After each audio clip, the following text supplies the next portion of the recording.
조갑제 TV 시청자 여러분 안녕하십니까? 2022년 2월 13일 새벽 1시입니다. 지난 금요일 밤에 있었던 대선 주자 토론회에서 이재명 후보는 이 안보 문제에 대해서 매우 무식하다는 것을 자기 스스로 드러내고 말았습니다. 윤석열 후보가 지금이 종전 상태로 보십니까? 라는 결정적인 질문에 당황해가지고 여러 이야기를 했는데 거의 전부 다가 현실과 맞지 않고 더구나 문재인 정부의 대북 정책과도 맞지 않는 아주 이건 아마추어 수준도 아니고 전혀 기본이 안 된 사람의 모습을 보여주면서 어떻게 저런 사람에게 국군 통수권을 맡길 수가 있겠느냐 하는 우려를 생각하는 사람들에게는 깊게 심어 주었다고 생각이 됩니다. 그러나 이 안보 문제는 전문적이고 그 용어가 좀 딱딱하므로 이재명 후보가 말한 것이 얼마나 엉터리인가 하는 것을 보통 사람들이 알기는 힘듭니다. 그런데 북한 외무성의 엘리트 출신인 태영호 현 국회의원이 자신의 페이스북에 이 이재명 후보 발언을 아주 자세히 쉽게 분석을 해서 올려놓았습니다. 이걸 소개해 드리겠습니다. 그 제목이 아주 흥미롭습니다. 김정은도 이재명 후보 발언 보며 웃었을 것. 이거 드리면서 제가 군데군데 설명을 드리겠습니다. 이건 공부가 되고 꼭 알아야 될 사안입니다. 지금 김정은과 평양 당국은 3월 9일 대선 후 상대하게 될 대한민국 대통령의 대북 정책과 안보관에 대하여 촉각을 세우고 있을 것이다. 그러나 어제 이틀 전입니다. 사자 TV 토론에서 이재명 후보가 한 발언들 중에는 상식과 개념은 물론 문재인 정부 정책과 민주당의 당론과도 맞지 않는 부분이 상당히 있어 우려스럽다. 솔직히 말하면 뒤죽박죽이라는 이야기입니다. 대한민국에서 대통령이 될 사람이면 외교 안보 문제에 대해서는 깊게 넓게 알아야 되는데 전혀 공부가 안 되었다는 겁니다. 이 이재명 씨가 하는 이야기를 보면은 저 김원웅류의 선동꾼들 수준에서 전혀 앞서가지가 못했어요. 참 머리는 좋은데 성의가 없으니까 가장 중요한 문제에 대한 개념 정리가 안 된 사람이다. 이런 이야기입니다. 이재명 후보는 현 한반도 안보 상황에 대해 사실상은 종전 상태, 법률상은 정전 상태라고 했다. 이 말이 완전히 개념이 뒤바뀐 걸 딱 태영호 씨가 지적을 합니다. 그러나 한반도 종전선언은 평화협정을 이루기 위한 전단계로서의 정치적 선언 개념으로 종전 상태의 절차적 완성이 아닌 종전 상태를 본격적으로 만들어 나가기 위한 시작을 선언하는 정치 행위이고 이 개념에 대해서는 남북의 인식이 거의 근사하다.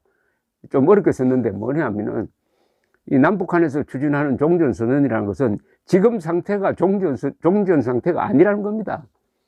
종전선언을 해가지고 종전상태를 만들어 가겠다는 선언이라는 겁니다.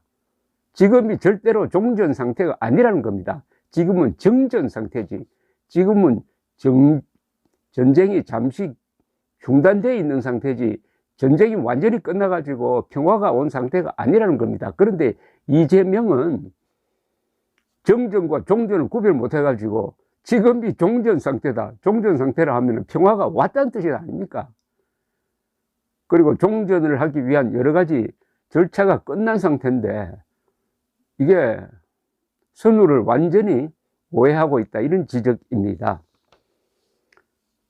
이어서 태영호 의원은 문재인 정부와 민주당은 남북이 종전선언이라도 먼저 체결하여 현 정전 상태를 평화적인 교류와 공존이 가능한 종전 상태로 만들고 그 다음 전쟁 가능성을 구조적으로 완전히 제거하는 평화협정으로 나가는 수순을 발표로 하고 있다. 그러나 이재명 후보는 어제 종전 상태와 정전 상태의 순서와 개념을 혼동하여 말했다. 기초가 안 돼 있다는 겁니다. 기초가. 종전선언 찬성하면서 도대체 그 종전선언이 뭘 의미하는지를 모르고 있다는 이야기입니다. 이런 사람을 대통령으로 뽑아가지고 군 통수권을 행사하도록 하면 되겠느냐 이야기입니다. 기가 막힌 이야기입니다. 이재명 후보는 우리의 삼축 체계에 기초한 선제 타격에 대한 이해도 부족해 보인다. 우리의 선제 타격은 전쟁 개시 수단이 아니라 전쟁 진행 과정에서 불가피한 최후의 수단으로 사용하는 개념인데, 선제라는 표현을 우리가 먼저 북한을 공격하여 평화를 깨는 개념으로 이해하고 있는 것 같다. 이해가 아니라 오해하는 거죠. 그러면서 윤석열 후보의 선제 타격 개념을 전쟁의 위험을 고조시키는 행위로 보고 있다. 북한도 뜬금없이 우리를 향해 핵무기를 쓸 리 만무하고 우리가 먼저 선제 타격으로 전쟁을 개시할 수는 더욱 없는 것이다. 북한이 핵무기 사용을 고려하고 우리도 선제 타격을 결심할 정도의 상태이면 이미 평화는 깨진 상태이다.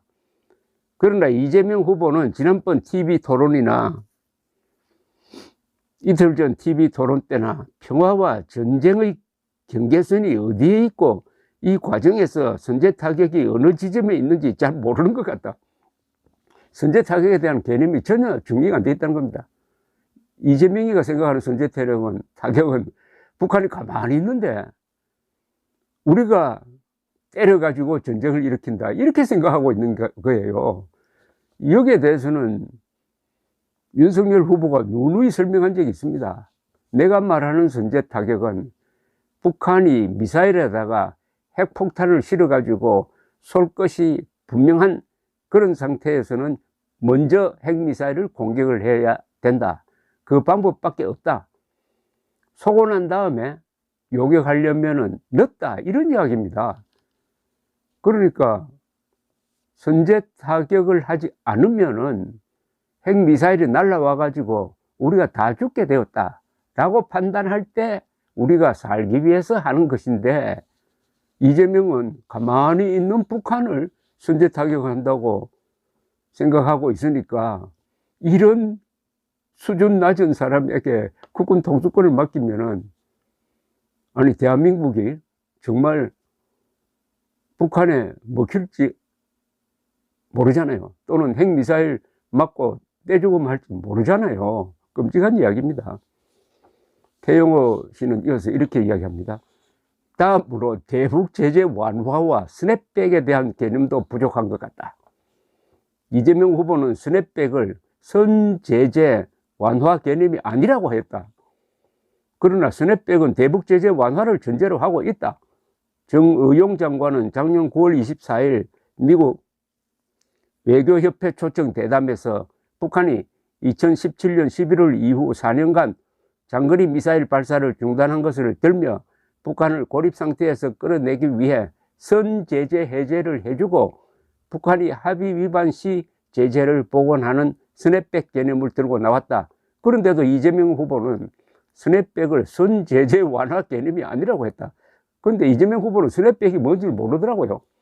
어제 말하는 걸 보면은 왔다 갔다 해가지고 이재명 후보의 발언을 종합해 보면은 주변에 유능한 대북 정책이나 안보 자문력이 없거나 문재인 정부의 정책과 민주당의 당론을 잘 모르는 전문가들이 자문을 하고 있어 보인다. 김정은도 어제 토론회에서 이재명 후보의 발언을 보고 웃었을 것이다. 윤석열 후보가 제일 잘한 게 금요일 토론회에서 이재명 후보의 안보에 대한 무지, 그리고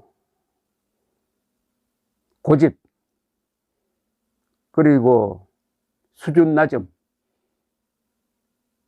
따라서 이재명 후보 주변에는 전문가가 없다. 운동권은 있을지 모르지만 하는 것을 국민들에게 알린 점입니다. 안보를 가지고 본격적으로 이렇게 선거 쟁점으로 만든 사람은 윤석열 후보가 처음입니다. 우선 윤석열 후보가 정리가 잘 되어 있습니다.